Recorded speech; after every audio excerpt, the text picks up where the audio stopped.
الحمد لله رب العالمين، والصلاة والسلام على رسوله الكريم. أما بعد، فأعوذ بالله من الشيطان الرجيم. بسم الله الرحمن الرحيم. رب اشرح لي صدري ويسر لي أمري واحلل عقدة من لساني يفقهوا قولي. السلام علیکم ورحمۃ اللہ وبرکاتہ۔ معزز سامعین، ہمیں اس دنیا میں رہتے ہوئے انسانوں کے شر سے حفاظت کے لیے، جنات کے شر سے حفاظت کے لیے، وسوسوں کے شر سے حفاظت کے لیے ایسی طاقتور ہستی، ایسے بادشاہ، ایسے معبود کی پناہ کی ضرورت ہے کہ اس جیسی طاقت والی ہستی کوئی اور نہیں، اس جیسا رب کوئی اور نہیں، اس جیسی کسی کی بادشاہت نہیں، اس جیسا کوئی معبود نہیں، وہ وحدہ لا شریک ہے۔ تو اللہ رب العزت نے انسان کو ان تمام وسوسوں سے، ان تمام شر سے بچنے کے لیے سورۃ الناس کا تحفہ عطا کیا ہے۔ سورۃ الناس اعلان عام کے بعد آپ صلی اللہ علیہ وآلہ وسلم کے قیام مکہ کے دوسرے دور میں 4 تا 5 نبوی میں نازل ہوئی، جب رسول اللہ صلی اللہ علیہ وآلہ وسلم اور 9 مسلم صحابہ کے لیے مخالفین کے شر کا آغاز ہو چکا تھا، مخالفین دشمنی پر پوری طرح اتر چکے تھے، تو اللہ رب العزت نے یہ تحفہ ہمیں عطا کیا۔ اب دیکھیے گا قرآن پاک کی اس آخری صورت میں توحید ربوبیت کے ساتھ ساتھ توحید الوہیت اور توحید ملوکیت یعنی توحید حاکمیت کا ذکر بھی ہے، جس کے ذریعے سے انسانوں اور جنات کے شر پر قابو پایا جا سکتا ہے۔ اور سمجھنے کی بات ہے کہ قرآن کی پہلی سورۃ الفاتحہ کا آغاز بھی توحید ربوبیت سے ہی ہے۔ یہ اللہ رب العزت کی مکمل معرفت کے زینے کی پہلی سیڑھی ہے۔ اب سورۃ الناس کو دیکھیں گے کہ اللہ رب العزت نے اس میں ہمیں کیا سمجھایا ہے، کیا سکھایا ہے، وہ حفاظت کا قلعہ کس طرح ہمارے لیے اللہ رب العزت نے تیار کیا ہے۔ بسم اللہ الرحمن الرحیم۔ قل اعوذ برب الناس، کہیے میں پناہ مانگتا ہوں انسانوں کے رب کی، مالک الناس، انسانوں کے بادشاہ کی، الہ الناس،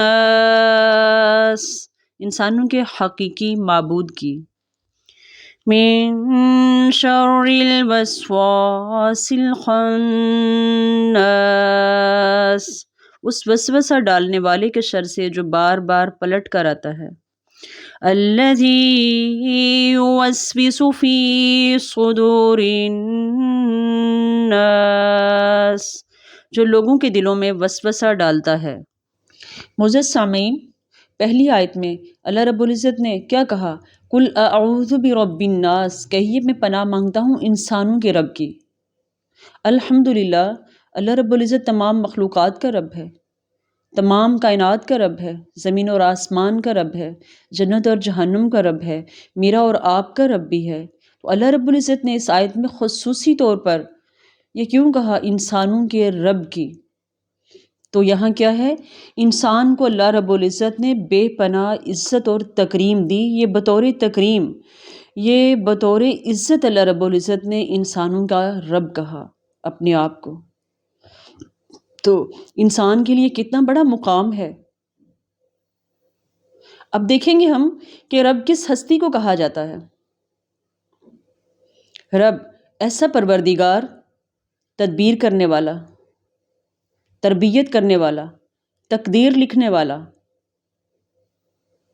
نشو و نما دینے والا، خبرگیری کرنے والا، دیکھ بھال کرنے والا، اصلاح کرنے والا، بالادستی اور فوقیت رکھنے والا سردار، حکم چلانے والا، تصرف کرنے والا، جو پناہ دے سکے ایسا آقا،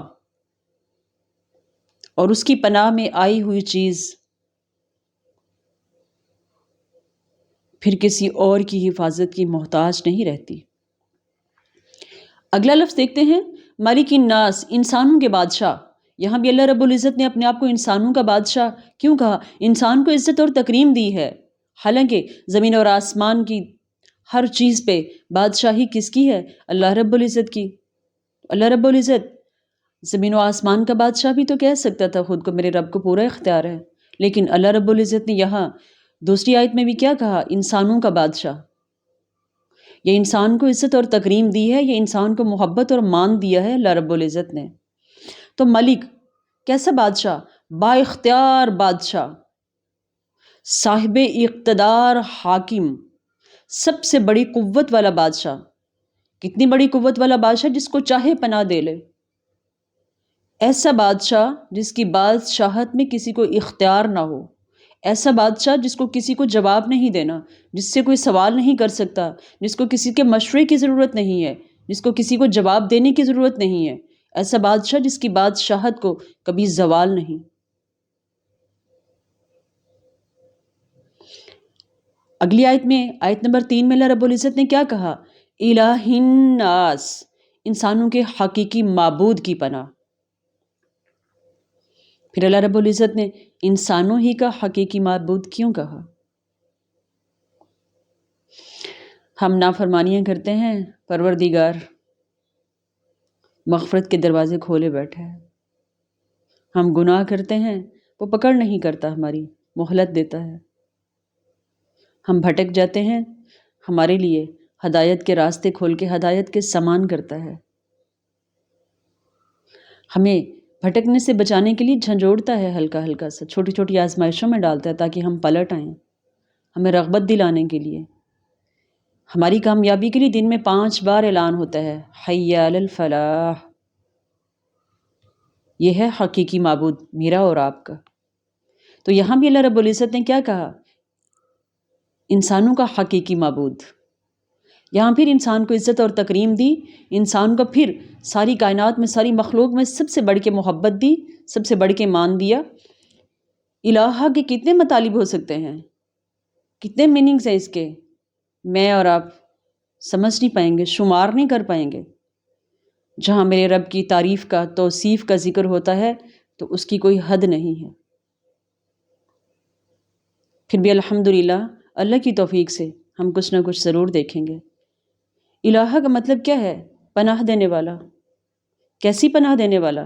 جو سورۃ الناس میں مجھے اور آپ کو دینے کا وعدہ کیا اللہ رب العزت نے۔ حفاظت کے ساتھ پناہ دینے والا، حاجت روائی کرنے والا، سکون بخشنے والا۔ الہ ایسی ہستی جس کو جاننے کے لیے لوگ متلاشی اور مشتاق ہوں، بالاتر اور بالادست قوت جو پناہ دے سکے، ایسا معبود جس کی اطاعت و عبادت کی جائے، یہ الہ۔ ایسا معبود کہ اس کے سوا کوئی اور بندگی کے لائق ہی نہیں۔ الہ کائنات کی ہر چیز اس کے لیے جھکتی ہے، اس کے لیے عاجزی اختیار کرتی ہے۔ الہ تمام رازوں سے واقف، میرے اور آپ کے سینے کے رازوں سے بھی واقف، آسمان کے رازوں سے واقف، زمین کے رازوں سے واقف، شرق و غرب کے رازوں سے واقف، شمال اور جنوب کے رازوں سے واقف۔ یہ ہے میرا اور آپ کا الہ۔ اب دیکھیے گا اللہ رب العزت،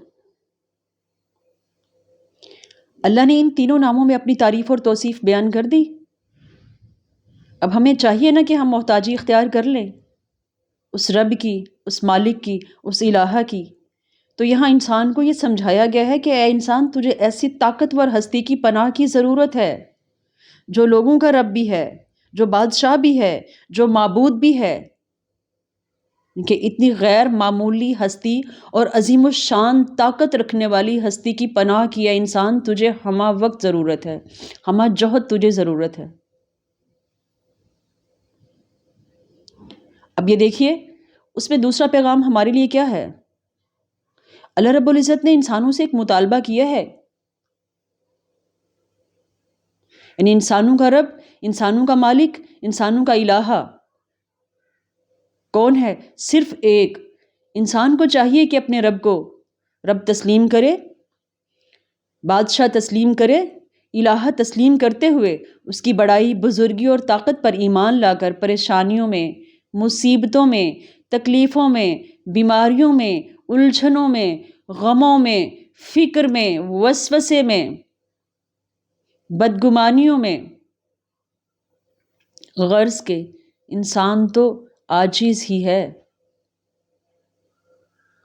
تو اس الہ کو پکار لے، اس سے مدد مانگ لے، اس سے حفاظت کے قلعے مانگ لے، ساری دنیا کو چھوڑ دے، صرف اسی کے حفظ و امان میں اپنے آپ کو دے دے، اور ان انسانوں کے شر سے اور جنات کے شر سے بچنے کے لیے صرف ایک ہی مدد طلب کرنی ہے، اور ایک ہی حفاظت کا قلعہ ہمیں بچا سکتا ہے۔ آیت نمبر 4 میں ہم دیکھیں گے من شر الوسواس الخناس، اس وسوسہ ڈالنے والے کے شر سے جو بار بار پلٹ کر آتا ہے۔ کون بار بار پلٹ کر آتا ہے؟ شیاطین۔ وسوسہ کہاں ہے؟ وسوسے کی جگہ کہاں ہے؟ وسوسے کی جگہ سینہ اور دل ہے انسان کا۔ یہ وسوسہ اصل میں ہے کیا؟ اتنی باریک آواز کہ انسان سمجھ ہی نہیں پاتا، اسے پتہ ہی نہیں چلتا۔ دراصل حقیقت میں یہ ہے کہ یہ ابلیس کا طریقہ واردات ہے، اور اسی طریقے سے اس نے ہمارے باپ آدم علیہ السلام اور ہماری اماں حوا علیہ السلام کو گمراہ کر کے ممنوع درخت کا پھل کھانے پر اکسایا، پھر انہیں بے لباس کیا۔ یہ فحاشی اور عریانی کا موجد کون ہے؟ برائی اور بے حیائی کا موجد کون ہے؟ ظلم و زیادتی کا موجد کون ہے؟ قتل و غارت کا موجد کون ہے؟ شر اور فتنے کا موجد کون ہے؟ وسوسوں کا، بدگمانیوں کا موجد کون ہے؟ بغض اور عناد اور تکبر کا موجد کون ہے؟ ابلیس ہے۔ تو معزز سامعین، ہمیں اس رب کو رب مان لینا چاہیے، اپنا بادشاہ مان لینا چاہیے، اپنا الہ مان لینا چاہیے، پھر اس یقین کے ساتھ، اس بھروسے کے ساتھ کہ ان تمام معاملات سے میری حفاظت کرنے پر صرف میرے رب کو قدرت حاصل ہے، باقی تمام آستانے، تمام پیر سب جھوٹ ہے، سب فطور ہے، کچھ بھی نہیں ہے ان کے پاس۔ تو اللہ رب العزت نے کیا کیا؟ ہمارے لیے کتنا خوبصورت حفاظت کا قلعہ تیار کیا۔ پھر اللہ رب العزت نے اپنے کتنے خوبصورت ناموں کے ساتھ، اللہ کے ذاتی نام کے بعد سب سے خوبصورت نام مجھے رب، مالک، الہ یہ لگتے ہیں۔ اللہ نے کتنی محبت کی ہے، انسان کو کتنی عزت اور تکریم دی ہے۔ ایک بات اور میری سمجھ میں آتی ہے، جیسے اللہ رب العزت نے اپنی حفاظت کے قلعے مخصوص کیے ہیں ہمارے لیے، انسانوں کے لیے خصوصیت دی ہے، خصوصی طور پر ہمیں دعوت دی ہے۔ صبح شام کے اذکار میں، ہر نماز کے بعد، رات سونے سے پہلے اللہ کے نبی صلی اللہ علیہ وسلم کا یہی معمول تھا۔ بیماری میں بھی، بری نظر میں بھی، جادو کا شک بھی ہو آپ کو، اس میں بھی اللہ کے نبی صلی اللہ علیہ وسلم نے اس صورت کو معمول بنایا ہے اپنا۔ امید ہے انشاءاللہ آپ لوگ بھی ضرور بنائیں گے۔ اللہ رب العزت مجھے اور آپ کو عمل کی توفیق عطا فرمائے، قرآن کو صحیح سمجھنے کی، سیکھنے کی، عمل کرنے کی، اور پھر آگے اس پیغام کو پہنچانے کی توفیق عطا فرمائے۔ وما علینا الا البلاغ المبین۔ السلام علیکم ورحمۃ اللہ وبرکاتہ۔ سبحانک اللہم وبحمدک، اشہد ان لا الہ الا انت، استغفرک واتوب الیک۔ رب اغفر وتب علی انک انت التواب الرحیم۔